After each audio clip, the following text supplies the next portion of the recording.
Иднината никако да дојде, минатото никако да си отиде. А ние овде глумиме сегашност.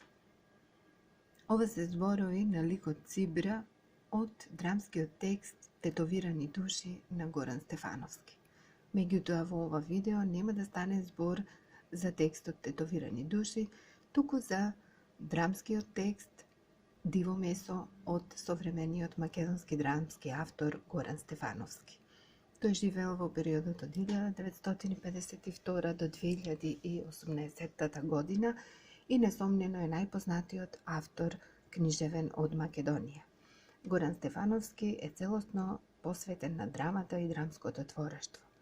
Води потекло од Битола, од театарско семејство, што значи дека од раното детство и младоста тој е во допир со театарот и театарската уметност. Студирал на катедрата за англиски јазик и литература во Скопје, а магистрирал и докторирал на теми од театарот и драмата. Многу години Горан Стефановски работил како универзитетски професор во Македонија и во Англија. Впрочем, смртта ќе го пронајде таму, во Кентербери, во Велика Британија, во 2018 година. Секој од вас што сака повеќе да истражува за животот, делото, творештвото и книгите на овој писател, информации ќе пронајде на линковите посочени во ова видео. Покрај драмата Диво месо, Горан Стефановски е автор и на голем број други драмски текстови, како што се Јане Задрогас, Летво место, Хај-фај, Дупло дно, Тетовирани души, Демарот од Дебар мало. Автор бил на телевизиските драми Клинч, Сослушувањето на железничарот, телевизиски сценарија за серијата Томе од бензинската пумпа, потоа автор на сценарија за сериите Тумба Тумба Дивина, Бушава азбука, радиодрамата Чирак од Шекспир и така натаму. Пошто треба да се памти овој автор? Секако најмногу по неговите дела, но и по тоа што токму Горан Стефановски ја издигна македонската драмска литература на највисоко книжевно и уметничко ниво. Горан Стефановски памтете го како автор по тоа што театарската уметност во Македонија ги доживеа своите звездени мигови токму со представите според негови текстови. Горан Стефановски на крајот на краиштата треба да се памти како писател-мислител, писател наблюдуваш на нашата стварност, онаа околу нас, но и онаа стварност во нас. За својата драма Диво месо, Горан Стефановски ке каже: кога ја пишував пиесата Диво месо, мислев дека таа се однесува на минатото. Сега гледам дека се однесувала на иднината. И навистина, во 1980 година ми се чинеше дека сме ја дофатиле утопијата и дека сите битки се завршени.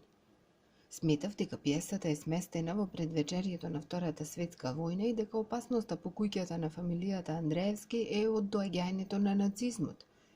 Денес ми се чини дека никаква утопија не сме дофатиле и дека постои опасност да дофатиме дистопија. Ми се чини како пиесата да е сместена среде современите, последните балкански војни и тренингот на мускули на новиот светски поредок.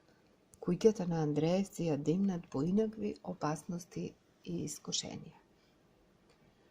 Ова се, рековме, зборовите на авторот Горан Стефановски, искажани во врска со неговиот драмски текст Диво месо. Зашто станува збор во овој драмски текст? За да се доживее оваа драма, неспорно е дека најпрво треба да се прочита.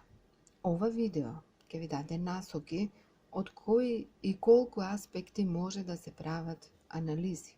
Меѓутоа, првата и најважна работа е тоа што текстот треба да биде прочитан. Фактор што драмата донесува на увид многу универзални вредности, како што е семејството, идентитетот, достоинството, прашањето за насилството и како да се одговори на него, ја прават оваа драма многу слоевита. Но, која е приказната? Што е со дејството? Дејството во текстот од Стефановски се одигрува непосредно пред Втората светска војна, во Скопје, конкретно во Дебар мало. Сето тоа дејство е прикажано низ 17 сцени. Накусо во текстот станува збор за распаѓањето на едно македонско семејство, тоа е семејството на Димитрија и Марија Андреевич, чии синови Симон, Стево и Андреа секој на свој начин доживуваат пораз. На Димитрио, например, кој е поранешен зидар, сега инвалид и врзан за количка, никој не му обрнува внимание. Ниту судбината на најстариот син Симон не е подобра. Тој е хроничен алкохоличар, а воедно страда и од желбата неговата сопруга Вера да му роди син. Најмалиот брат Андреа е продавач во бакалница.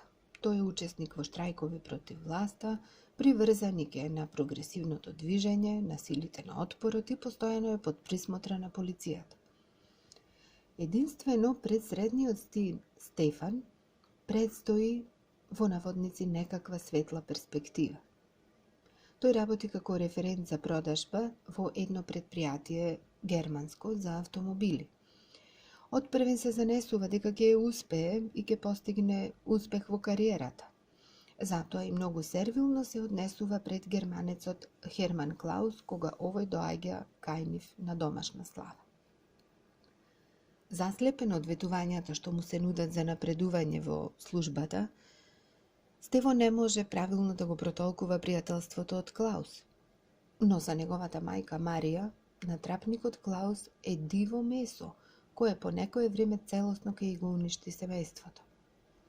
Куќата ќе им ја срушат за проширување на представништвото од германецот. Андрија ќе биде застрелан поради штрајкот во кој учествувал. Симон, пијан, умира во јавна куќа. Не ќе помине подобро ниту директорот на представништвото, Херцог, преку чија керка Сара од првен Стево мисли дека ќе ја гради својата кариера. Херцог ќе биде сменет само затоа што е евреј. Откако ќе го осознае сите своји заблуди, на Стево како излезно решение му останува да посегне по скриениот пиштол на братот Андрија и да се пресмета со Херман Клаус. Диво месо не е само драма за несрекните судбини на едно семејство. Таа отвора простор да се размислува уште и за војната која надоаѓа и која донесува само несреќи, за односот на некои таму кон менталитетот на словените и балканците, за нашиот национален идентитет. Во оваа драма сите ликови како да се под некоја пресија, сите се напнати и секој од нив различно се бори. Како се одвива нивната борба? Чиј начин е правилен и дали воопшто постои правилен начин? Ова се прашањата што ги поттикнува текстот на Горан Стефановски во однос на ликовите. Ова се прашањата на кои секој читател си има различен одговор и препознава различен одговор. Драмата носи во себе многу символика, почнувајќи од насловот Диво месо. Стево на Клаус му објаснила дека диво месо е бабина деветина, дека се верувало ако некому влезе влакно во грлото, околу коренот на влакното ќе се создаде диво месо кое ќе расте и ќе го засуши. Тоа и ќе се случи. Клаус е дивото месо што ќе го задуши семејството Андреевци. Затоа што Стево, откако ќе ги преживее сите фази на својата заблуда, оди по пиштолот на Андреа за да го убие Клаус. Андреа учествува во штрајкот, затворен и испратен на робија, а рековме Симон умира во јавна куќа. Тоа е исходот на животот на овие ликови. Горан Стефановски немал намера да напише обична драма за несреќно скопско семејство. Околу оваа негова драма се формирани уште неколку кругови кои диво месо го издигнуваат на едно многу повисоко ниво, по-универзално рамниште. Тоа секако се назнаките за бруталноста на фашизмот, кој доаѓа и во Скопје. Односот кон евреинот, искажувањето на Клаус за словените, подредената положба на македонскиот народ, презимињата на Ич, вардарско-бановскиот јазик на кој зборуваат јунаците во драмата Ристичевата палата и така натаму и така натаму. Сите овие обележја го прават Диво месо еден од најзначајните драмски текстови во македонската литература.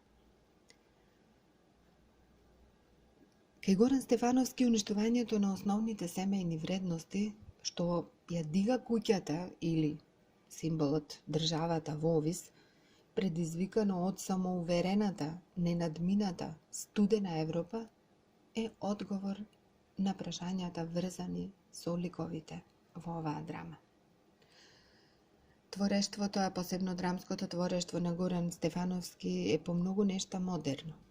Тој користи и други форми на изразување, например рок опера, балет, музика, често во соработка со неговиот брат Владко Стефановски. Прави успешен спој на традиционалното и фолклорното. И над се, во неговите дела се пресликани многу современи настани од нашето обкружување и поширокиот балкански простор, многу често болни и трагични.